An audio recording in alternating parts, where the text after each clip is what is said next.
Assalamualaikum warahmatullahi wabarakatuh. Perkenalkan, nama saya Fadil Afrida Mefauhoir dengan NIM G00241196 dari kelompok B8. Jadi pada laporan ketiga ini saya akan membahas tentang anatomi tractus digestivus inferior. Nah, pada laporan ketiga ini terdapat skenario dengan cerita Andre, seorang mahasiswa tingkat akhir, merasa tidak nyaman setelah mengkonsumsi makanan cepat saji selama sebulan penuh karena kesibukan menyelesaikan skripsi. Ia sering mengalami perut kembung, rasa tidak nyaman di bagian bawah perut, dan gangguan buang air besar. Dalam obrolan ringan di kampus, Andre mengeluh kepada Anda sebagai teman yang baik. Jelaskan kepada Andre tentang tractus digestivus inferior, jelaskan tentang perbedaan jejunum dan ileum, jelaskan struktur bangunan di kolon, jelaskan struktur anatomi yang berhubungan dengan pengeluaran feses. Nah, di sini di jejunum ada gambar jejunum dan ileum. Nah, di jejunum itu letaknya di regio umbilicalis, untuk ileum itu letaknya di kanan bawah kafum abdomen pelvis. Untuk warnanya, jejunum itu merah gelap, untuk ileum itu pink muda. Dengan diameter jejunum 2-4 cm dan ileum 2-3 cm. Nah, untuk dinding atau otot polos jejunum itu tebal, untuk ileum itu tipis. Untuk vaskularisasi di jejunum itu banyak. Untuk ileum itu vaskularisasinya sedikit. Untuk vasa rekta, nah di sini vasa rektanya itu bisa terlihat lebih panjang untuk jejunum. Ini yang panjang-panjang garis-garis. Sedangkan untuk ileum itu vasa rektanya pendek.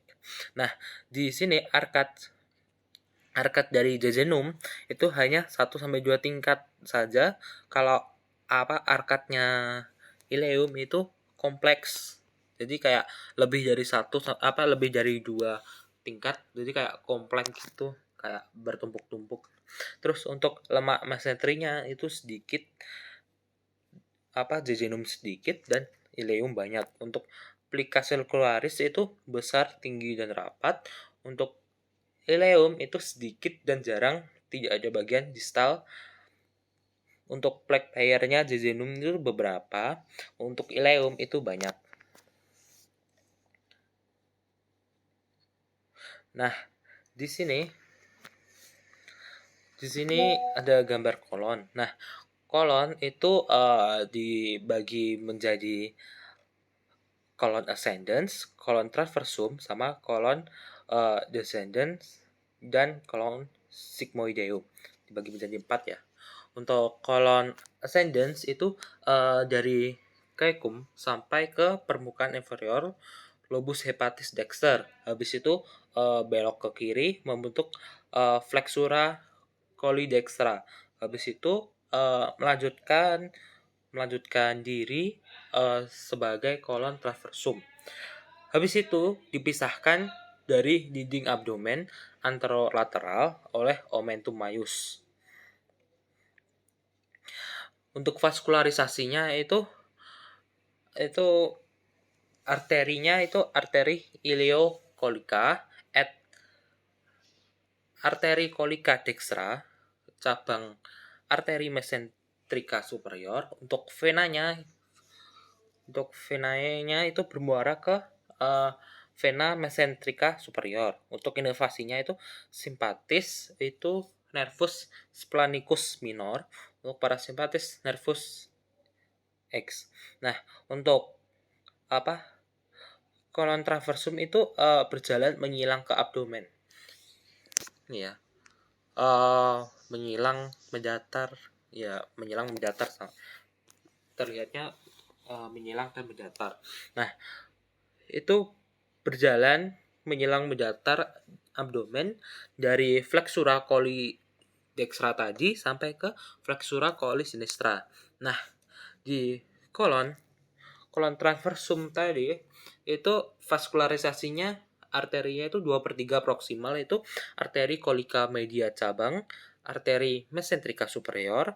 Untuk sepertiga distalnya itu arteri kolika sinistra cabang, arteri mesentrika inferior. Nah, untuk venae-nya itu mengikuti arteri yang sesuai dan bermuara ke vena mesentrika superior dan vena mesentrika inferior.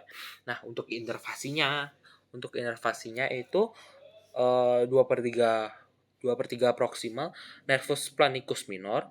Untuk sepertiga distal itu nervus splagnolombalis. Nah, untuk parasimpatis itu 2/3 proksimal nervus ex. Untuk sepertiga distal itu nervus planici pelvici. Nah, untuk colon descendens ya yang ke bawah ini, colon descendens itu terletak pada kuadran kiri bagian atas dan bawah, berjalan ke bawah dari flexura collisidestra sampai ke pinggir pelvis. Nah, untuk vaskularisasinya dari colon descendens itu arterianya itu arteri colica sinistra arteri colica sinistra arteri sigmoidae. Itu cabangnya dari arteri mesentrika inferior. Nah, untuk venae-nya itu mengikuti perjalanan arteri bermuara ke vena mesentrika inferior. Nah, untuk inervasinya itu yang simpatis itu nervus splagnolombalis. Untuk yang parasimpatis itu nervus planici pelvici. Nah, untuk yang terakhir ini yang ke bawah, kan habis dari colon descendens itu ke bawah ini ya. Terus ke colon sigmoid. Nah, colon sigmoideum itu penggantungnya mesocolon sigmoideum. Nah, kayak bergantung ya. Kan turun, habis itu gantung kayak kail. Kalau lihatnya kayak kail bergantung gitu kan ya. Terus melanjutkan ke rektum kan habis itu. Nah, untuk colon sigmoideum itu kan untuk colon sigmoideum itu vaskularisasinya itu arteri colica sinistra dan arteri sigmoidea, cabang arteri mesentrika inferior. Nah, untuk venae-nya itu venae sigmoidea terus bermuara ke vena mesentrika inferior. Untuk inervasinya itu simpatis nervus splagnolombalis sama parasimpatis itu nervus splanici pelvici. Nah, di sini kan di sini itu yang flexura perinealis. Nah, flexura perinealis itu gunanya untuk menjaga apa ya bahasanya? Menjaga kontinensi tinja. Nah, sisi dalamnya itu tunika mukosa itu terdapat lipatan-lipatan transversal yang disebut plicae transversalis recti Houston.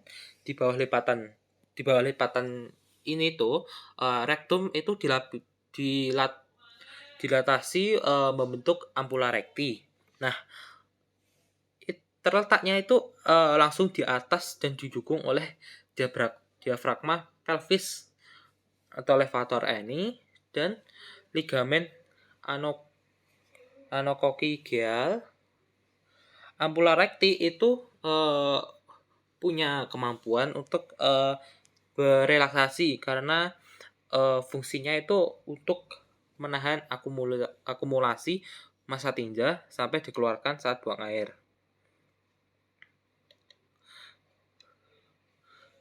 Nah, anal kanal itu dibagi menjadi 3 segmen.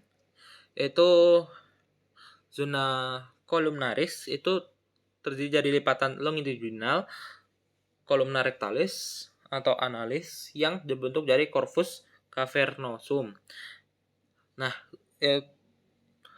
pecten analis itu epitelium squamous kompleks non keratinasi itu menimbulkan zona putih di mukosa atau zona aba. garis superior zona ini itu linea pectinate. Nah, pada pada bagian ini itu terdapat vulva anales. Nah, zona kutanea itu kulit eksternal tidak dibatasi secara tidak konsisten oleh linea anokutanea. Untuk zona hemorrhoidalis itu tempat terjadinya benjolan hemoroid. Nah, untuk otot-otot sphincternya itu musculus sphincter ani internus otot polos, musculus corrugator ani otot polos, musculus sphincter externus otot skelet, sama musculus puborectalis otot skelet di bagian musculus levator ani. Nah, mungkin segitu saja dari saya. Bila ada salah atau kurangnya, saya mohon maaf. Wassalamualaikum warahmatullahi wabarakatuh.